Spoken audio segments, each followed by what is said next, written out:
One of the most common complaints I've heard about the tarot community is that it's riddled with toxic positivity. Here's my contribution to remedy that. Hi, folks. Welcome to Scholar About Tarot. Just call me Mayfield. Today, we're talking about the colonial racism of mid 2000s Los Scarabeo decks, or at least the few that I have in my possession. Early in my tarot collecting days, I made a conscious effort to purchase mass market decks by people of color. Yes, this was before I discovered the wonderful world of indie deck creators. In my search, I found the African American tarot, and the art really didn't resonate with me, and I did kind of think it looked a little sus. So I just didn't buy it and really didn't think much of it. A little bit later, I started following Courtney Alexander, the creator of the Dust to Onyx tarot, on Twitter. And she had retweeted or responded to this list of African American made tarot decks, saying that, she co signed through all of it, with the exception of the African American tarot by some artist named Jamal R. Apparently, Jamal R is just a pen name for one of the many Italian illustrators of Los Scarabeo decks, in order to make the deck seem legit, I guess, therefore more marketable. As annoying as that is, Los Scarabeo circa 2005 is a tad more insidious than that. I mean, consumers of this publisher already had to contend with their obnoxious borders at the time, although currently, Los Scarabeo seems to have heard your complaints, opting for bigger borderless cards with only a number and a symbol in their newer produced decks.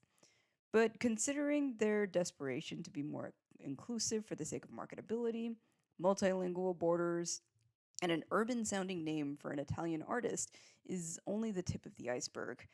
Let's take a look at some of the out of print Los Scarabeo decks, namely the Dragon's Tarot, the Samurai Tarot, and the Tarot of the Pirates, to explore Los Scarabeo's honestly irresponsible depictions of colonialism, Orientalism, and Romanticism, and how that relates to consumerism. Trigger warning, by the way, for the three things I just listed and nudity and violence.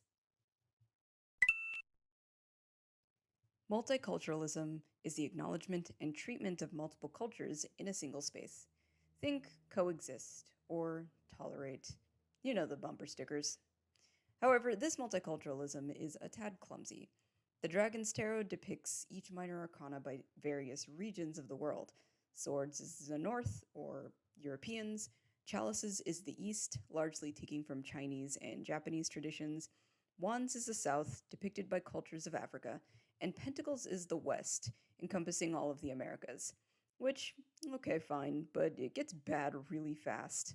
I'd like to remind you that this was published in 2004, yet the guidebook uses such language that differentiates Babylon and Egypt from quote unquote Black Africa. And my personal nightmare that I'm just going to read directly from the little white book. In the Americas, Quetzalcoatl, the god of light and civilization, is the adversary of darkness, but at the same time is also representative of the first white people seen by the red skinned populations. The serpent with feathers was the man with the beard. And end quote. I'm so sorry. So we're already off to a great start. Colonial racism all around. Might I remind you this is a dragon's tarot? So, in case you're a little lost, we've got two rather racist and incorrect claims depicted in this deck. We have the ancient Egyptian race debate, which in short ethnically separates Egypt from Africa, the continent that it's located in.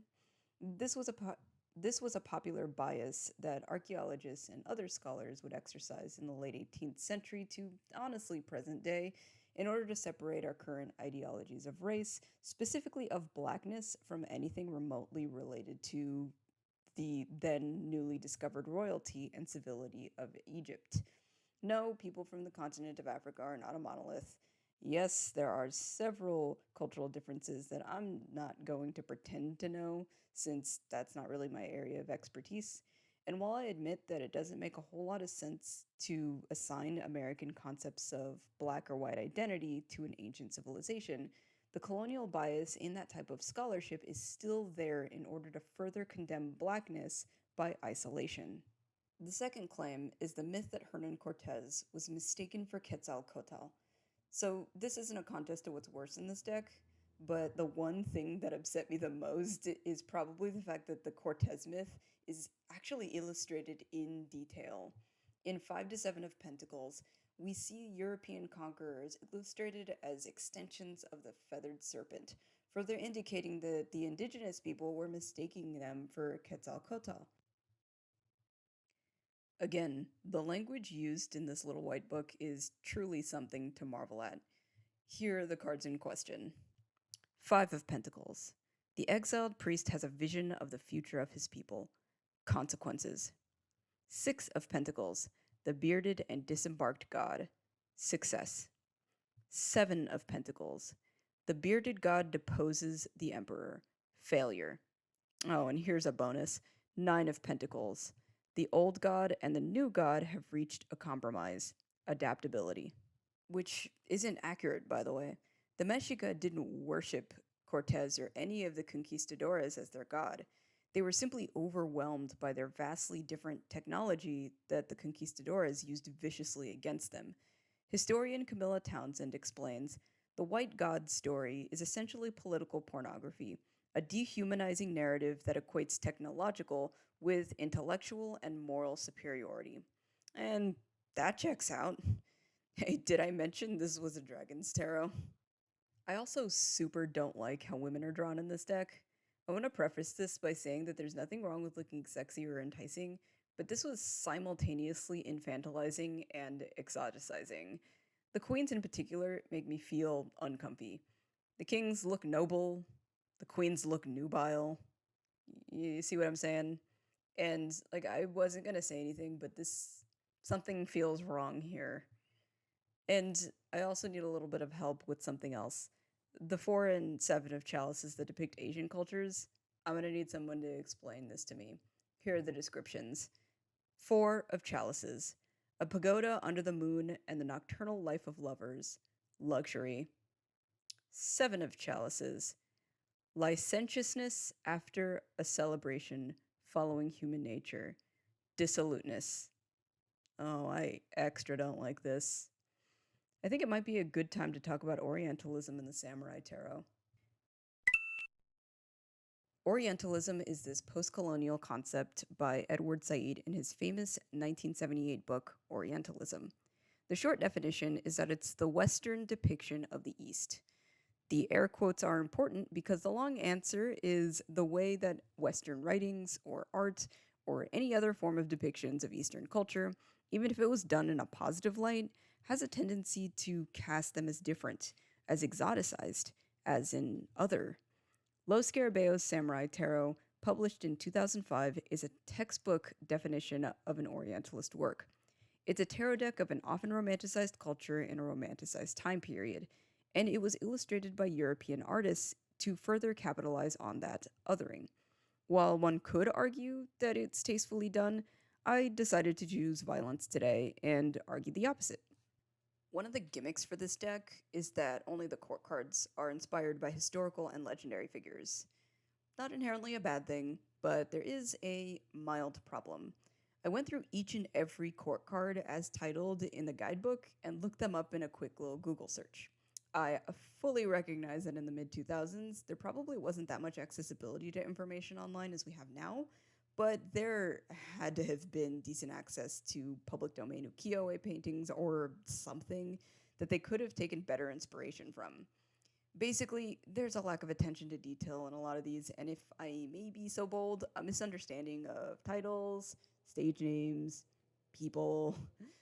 Let's go ahead and take a closer look at the guidebook's titling with my own commentary on what I feel are the worst perpetrators. Knave of Pentacles. The actor Kabuki Ichikawa Danjuro. So this is a stage name that can only be given or inherited. There are like a dozen of these people. I had to sift through a few wiki pages in order to figure out which might have been the one they adapted. I think it was Ichikawa Danjuro II. Queen of Pentacles, Daruma. I know what a Daruma is, but this is not it. I couldn't find any information on this woman whatsoever. Queen of Wands, Murasaki Shikibu. Her pen name literally has the word for violet in it, and she is popularly depicted in ukiyo-e art wearing purple kimono and gazing at the moon as she wrote. This was a missed opportunity. As a little nitpick, apparently it was well documented that Murasaki Shikibu was kind of an awkward person, so personal magnetism, as described as one of the keywords in this card, is not necessarily something I would have assigned her with. If anything, she would have made an amazing Queen of Chalices. Knave of Chalices, Tenjin, patron of calligraphy. There are two things that are a little wonky with this. Tenjin is a Shinto deity and patron of scholarship and learning, not just calligraphy, although I'm sure that's part of it. Furthermore, Tenjin is the deification of the poet Sugawara no Michizane, which I think is who we're supposed to see here. We're going to see this problem again shortly. Knight of Chalices, the archer Minamoto no Tadetomo. Another missed opportunity. Lose the horse and add the ship that he allegedly sank with a single arrow, and it could have been great. Knave of Swords, Obushi Yuranosuke, head of the 47 Ronin. Again, as with our Knave of Chalices, two things wrong with this. Thing number one, his real name is Oishi Yoshio, or referred to by his title, Oishi Kuranosuke. Thing number two, the name Obushi Yuranosuke comes from the fictionalized story of the 47 Ronin, called the Chushingura. At this point, you're probably thinking, oh my god, who cares? But the issue arises when you don't pick one or the other. This card confuses fiction with historical accuracy, and that's also the problem with depicting groups or cultures that you're not a part of. Not only do you run the very big risk of othering them as this fantastical, exoticized product, you're taking out a lot of the details that made their lives and stories so memorable, and instead tokenize those elements of that culture in a way that only promoted and encouraged misinformation. As an aside, this is largely a reason why many marginalized groups get irritated when a privileged artist from the outgroup makes money off of depicting that marginalized group without fully understanding their culture or, contributing to that culture. Lo Scarabeo knew what they were doing when they used a pen name for their African American tarot. It's cultural appropriation and exploitation, absolutely, and it's also othering. And in this case, with how Orientalism plays a role with the samurai tarot, it's definitely done to capitalize on that public memory of the samurai through a Western lens. Throughout the last section, you've heard me use this term romanticize a couple of times, and I think it might be a good idea to define it now. Romanticism is the concept of prioritizing emotions and the imagination in literary or artistic art. Lo Scarabeo published the Tarot of the Pirates in 2007, and I would maybe argue that this is about the time that they started producing better tarot decks. Some cards are hits, some are misses, but I'm more interested in the Little White Book's transparency on what it's trying to do for the reader. And I quote, "Thanks to literature and cinema, pirates have become a symbol of courage and audacity, the emblem of freedom and adventure. This romantic and legendary idea, rather than their true history, rich in cruelty and notoriety, was the inspiration for the pirate tarot cards," and end quote. But I'm gonna read that second sentence back to you again. This romantic and legendary idea, rather than their true history, was the inspiration for this deck. And we go back to Romanticism. Romanticism can also be painted over historical eras, figures, and moments in our public memory. We also run risks of romanticizing groups of people or their culture for our own consumption. If you watched my video on African American public memory in contemporary tarot, you've heard something similar to this, and I do think that part of that concept applies here. Tarot is the technology with which we carry certain stories and the way we want to remember them. But what does it say about our own tastes when we consume decks that perpetuate misinformation and romanticization of these cultures, especially done through the dominant perspective? And I mean, in some of the cases with the Dragon's Tarot and the Samurai Tarot, through the colonizer's perspective. That's why it's so important that these themed decks get the proper research and attention that they deserve, preferably if they are done so by members of that group. While working on the script, I came across Toadstool Tarot's comparison of two Lo Scarabeo decks with the same theme, the Dante Tarot, one from 2001 and the other from 2021, a 20-year difference. Robin shares that the older deck is not much of an intuitive read and occasionally comments throughout his video that he doesn't quite know what to make of the suit changes. And he is correct. On the recent end, I couldn't help but notice that the newer version is more pippish, which is a real letdown.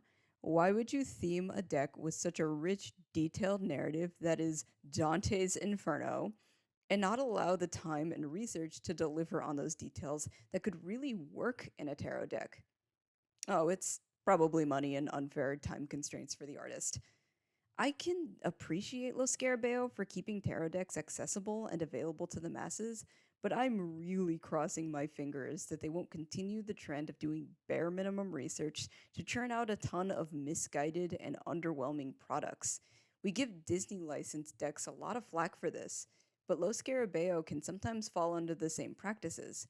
And as we've seen with these decks, a lack of research or attention to detail can lead to some very harmful results. As I mentioned in the beginning, all three of these decks are out of print, although they do make their rounds on eBay, quite often actually, for a pretty penny. I'll be transparent here and share that I paid $65 each for the Dragon's Tarot and the Samurai Tarot. Yes, I said each, and the Tarot of the Pirates for no more than $27 actually, although I have noticed listings for it have recently bumped up a little. If you were thinking of adding these decks to your collection or practice, don't. Might I recommend something different? There's no shortage of Dragon Tarot decks available in mass market if you're looking for something affordable. If you want to invest in something fancier, perhaps consider the Smoke, Ash, and Ember. I've been eyeing this deck for a little while, but, depth here. Perhaps I can live vicariously through one of you. If for some strange reason you still think that the Dragon's Tarot is wonderful for its depiction of the Mexica and other indigenous peoples, well, first, you're super wrong, and second, might I recommend the Mexica Tarot by Chicome? It's much better and more informative in every way. I've also heard good things about the Tarot Neocolonial de las Americas by Puerto Rican artist Patrick McGrath Muniz. For a Pirates deck, consider the Tempest Tarot by Maisie. I've also been eyeing this one for a while, but again, depth here. It's a little pippish, and it also follows like that romanticizing as the Tarot of the Pirates, but it's pretty charming and it's available. As for samurai decks, well, nothing specifically samurai that I can think of. I can't even think of similar energy to the samurai deck. The mass market Ukiyo-e Tarot, published by US Games, lists an artist named Koji Furuta, but I can't find any other information on him, which makes me a little skeptical. You know what? Just support our Asian and Asian American creators. I believe the Seams Tarot is available on Etsy after its Kickstarter run. Stasia Barrington's Sastrai Bito Tarot is available in standard and mini size. Follow Benabel Wen. Support Bubo Plague in general. Word on the street is they may not be reprinting the Yokai Yochi, but they still have some pretty bitchin' art to sell in their shop when it's available. I know I'm forgetting a plethora of artists, so if you'd like to shout out an Asian American Pacific Islander artist, please do so in the comments. With all of that said, thank you so much for joining me here at the study space. If you have any questions, comments, or concerns, do share with the class in the comments. Just remember to make discourse and not war.